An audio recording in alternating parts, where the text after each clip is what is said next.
North 24 Parganas district sports অ্যাসোসিয়েশনের উদ্যোগে বুধবার হয়ে গেল একটি মহতী অনুষ্ঠান।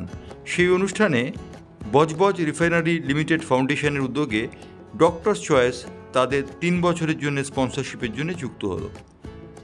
এই অনুষ্ঠানে বক্তব্য রাখলেন নর্থ 24 পরগনা ডিস্ট্রিক্ট স্পোর্টস অ্যাসোসিয়েশনের সচিব নবাব ওরফে সিদ্ধার্থ ভট্টাচার্য। নবাব ভট্টাচার্য তার ভাষণে বলেন যে তারা চান ফুটবল ছাড়াও অন্যান্য খেলাধুলার উন্নয়ন। তারা মেয়েদের ফুটবল এবং ক্রিকেট লিগ শুরু করছেন। এছাড়াও সাঁতার, ভলিবল ইত্যাদি খেলাতে তারা বিভিন্ন ক্ষেত্রে বিভিন্ন পরিকাঠামো তৈরির ব্যাপারে উদ্যোগী হয়েছেন বলে নবাব জানান। এদিন ছিল চাঁদের হাট। এক ঝাঁক ফুটবলার হাজির ছিলেন যারা একসময় উত্তর 24 পরগনা জার্সি গায়ে দিয়ে খেলেছেন। উত্তর 24 পরগনা এবং দক্ষিণ 24 পরগনা 1986 সালের 1 মার্চ আলাদা হয়ে যায়। তার আগে অবিভক্ত 24 পরগনা ছিল এবং অবিভক্ত 24 পরগনা হয়ে এদের অনেকেই ঘাম রক্ত ঝরিয়েছে। এদের মধ্যে ছিলেন মনোরঞ্জন ভট্টাচার্য, ছিলেন মিহির বসু, ছিলেন রঞ্জিত মুখার্জি, সুমিত মুখার্জি ছাড়াও এক ঝাঁক ফুটবলার।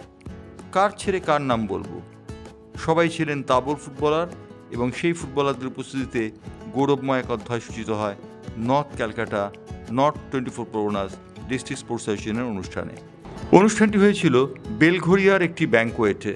এই অনুষ্ঠানে উপস্থিত ছিলেন উল্লেখযোগ্য বেশ কিছু ব্যক্তিত্ব, যার মধ্যে খেলাধুলার সঙ্গে সংশ্লিষ্ট অনেকেই ছিলেন। মনোরঞ্জন ভট্টাচার্য তার তীব্র ভাষায় আক্রমণ করেন স্পোর্টস অর্গানাইজারদের। তিনি বলেন, যতদিন না পর্যন্ত গটআপ খেলা থেকে মুক্ত হবেন এই প্রতিযোগিতা, ততদিন হাজার স্পন্সর এনেও কোনো কাজ হবে না। অন্যদিকে মিহির বসু বলেন, নর্থ 24 পরগনা বা উত্তর 24 পরগনা থেকে তিনি দেখতে চান চ্যাম্পিয়ন ফুটবলার। যিনি ডক্টরস চয়েসের প্রাণপুরুষ সেই বিজয় আগরওয়াল তার ভাষণে বলেন যে একসময় তিনি খেলা দেখতে কলকাতার মাঠে যেতেন। কলকাতার মাঠ তার অঙ্গে, ফুটবলের সঙ্গে যুক্ত হতে পেরে এবং এই চাঁদের হাটে আজকে উপস্থিত থাকতে পেরে তিনি যথেষ্ট সন্তোষ প্রকাশ করেন। উল্লেখযোগ্য, বিজয় আগরওয়াল ডক্টরস চয়েস কিন্তু সেই মুহূর্তে ফুটবলার্স চয়েসে পরিণত হয়। ফুটবলার্স চয়েস এই জন্যে যে ডক্টরস চয়েস এই তেলটি 3 বছরে উঠতি খেলোয়াড়দের স্পন্সরশিপে উল্লেখযোগ্য ভূমিকা নেবে এই ডক্টরস অয়েল। আমাদের সঙ্গে রয়েছে উত্তর 24 পরগনা জেলা লীগের অন্যতম স্পন্সর ডক্টর স্পেশাল যে কোম্পানি, সেই কোম্পানির কর্ণধার বিজয় আগরওয়াল। আমাদের সঙ্গে রয়েছে তাকে আনা যিনি স্থপতি, সেই গৌতম মুখার্জি। বিজয়বাবু, আপনার কাছে আমার জিজ্ঞাসা, আপনি হঠাৎ ফুটবলে এলেন কেন? আমি তো ওয়েস্ট বেঙ্গলে থাকি। ওয়েস্ট বেঙ্গল মাটিতে ফুটবলের একটা আলাদাই সম্মান আছে। মানে এখানে ফুটবলটা মানুষের ব্লাডের মধ্যে ঢুকে আছে এখানে। আর আস্তে আস্তে এখনকার যে নতুন যুগ এসেছে, যেখানে লোকেরা সব ডিজিটাল ওয়ার্ল্ডে ঢুকে যাচ্ছে, এই যুগে যদি আমরা ফুটবলটাকে জিন্দা রাখতে পারি, আর আমি এখানকার যে লোকজন আছে যারা পুরনো, তাদের যে মনোভাবটা দেখছি, আমার মনে রিয়েলি খুব ভালো লাগছে আমার, যে আমরা ফুটবলটাকে এত আমরা প্রাণ দিচ্ছি। এটা আজকে নতুন জেনারেশনের জন্য এটা খুব ভালো হবে। ডক্টর স্পেশাল তেল আমরা জানি যে যথেষ্ট নাম করা এবং ভালো, তো ফুটবল খেলোয়াড়দের জন্য কতটা উপযোগী? বেসিক্যালি যে তেল, খাবার তেলটা, এটা এনার্জি কাজ করে। তেলটা থেকে আপনি এনার্জি পাচ্ছেন খাবার মধ্যে। আমরা যে তেলটা বেস্ট টেকনোলজি দিয়ে তৈরি করি, যাতে তেলটা কোনো ধরনের ওর মতো ত্রুটি না থাকে।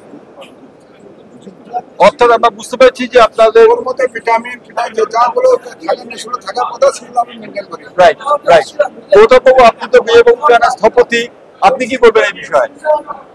বেসিক্যালি আমি ফুটবল খেলেছি, চান্স পেতাম না কোনোদিন, কারণ আমার কম্পিউটার ভাস্কর গাঙ্গুলি ছিল। ঠিক আছে, আমি ওয়ার্ম আপ করতাম, ওয়ার্ম আপ করার পরে আমার বলে যেতে হবে বেশিরভাগ দিন। আর কখনো ভাস্কর দা আপনারা পরে বলতো যে এবার তুই নামবি।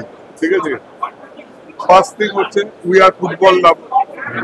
সেকেন্ড থিং হচ্ছে উই নো যে ফুটবল চালাতে গেলে ইট নিডস ফান্ড। আজকে ক্রিকেটকে আপনি দেখছেন ফান্ড ছাড়া কি করে। ইডেনে 500 দর্শক রয়েছে, কিন্তু 22টা স্পন্সর রয়েছে। ঠিক আছে, তো ফুটবল খেলাকে স্পন্সরিং করতে হবে আমাদের মতন লোকেদের, যারা এটাকে এগিয়ে নিয়ে যাওয়া। এবং জেলার ফুটবল লিগটা হচ্ছে নিউক্লিয়াস। হ্যাঁ, এটা basically breeding ground. It's a breeding ground of football. North 24 Pargana is the breeding ground for footballer. সেখান থেকে প্রচুর ফুটবলার বেরিয়েছে যারা ন্যাশনাল খেলেছে। ঠিক আছে, এছাড়াও আরো ফুটবলার বেরিয়েছে যারা জীবনে ফুটবলার হয়নি, কিন্তু অন্য কিছু হয়েছে, তাদের ক্যারেক্টার ঠিক হয়েছে, তারা এন্টারপ্রাইনার হয়েছে, ডাক্তার হয়েছে, কিন্তু ফুটবল খেলেছে। Football is that. অর্থাৎ আমরা বুঝতে পারলাম যে ফুটবলকে কেন্দ্র করে ওরা এগিয়ে আসছেন এবং যত বেশি এগিয়ে আসবেন বিজয় আগরওয়ালের মতো মানুষ ততদিন ফুটবল সমৃদ্ধ হবে বিষয়ে কোনো সন্দেহ নেই। আমি একটা কথা বলি যে জেলা আমাদের এই সাংবাদিক সম্মেলন বা ফান্ড আসতে আসতে আমরা কিন্তু লিগ প্রায় কমপ্লিট করে ফেলেছি। সুপার ডিভিশন এবং ফার্স্ট ডিভিশন লিগ প্রায় কমপ্লিট, চ্যাম্পিয়নশিপ ম্যাচ বাকি এবং সেকেন্ড ডিভিশনের যে খেলাটা সেটা খালি বাকি আছে। কিন্তু আমাদের দীর্ঘমেয়াদী পরিকল্পনা আছে। আমাদের এই রকম প্রেস কনফারেন্স বছরে যদি 10টা হয় তবে জেলা আর্থিকভাবে স্বনির্ভর হবে। মিনিমাম 10টা বছরে আমাদেরকে করতে হবে এবং আমাদের কাছে সবার কাছে অ্যাপ্রোচটা করতে হবে। তবে এই জেলার যে মানে সম্ভাবনা আছে সেটা কিন্তু আমি চেয়ারে বসার পরে দেখছি প্রচুর সম্ভাবনা, মানে এন্ডলেস অপরচুনিটি। করতে পারবো কিনা জানি না, কিন্তু এন্ডলেস অপরচুনিটি। তুমি যে কথা বলছিলে যে এখন ইস্ট বেঙ্গল কিংবা মোহনবাগানের এক ধারসে 11 জনের নামও আমি বলতে পারবো না, খুব সত্যি, তার কারণ অনেক বিদেশি ফুটবলার চলে আসছে বাংলার ফুটবল, এবং জেলা একটা আন্তর্জাতিক, বিশেষ করে উত্তর 24 পরগনা।